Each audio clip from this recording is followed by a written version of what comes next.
प्रसंग बा जब भोलेनाथ की शादी होगा था तो पार्वती जी से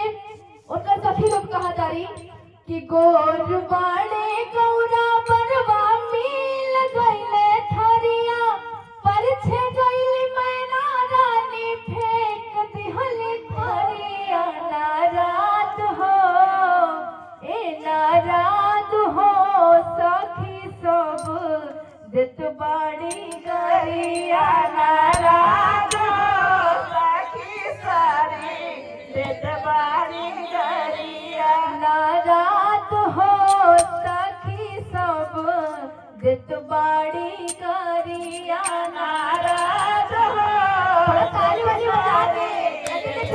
तो पार्वती जी को बता रही पहले जे हम गलती बतिया रहिए से फेरती बरतिया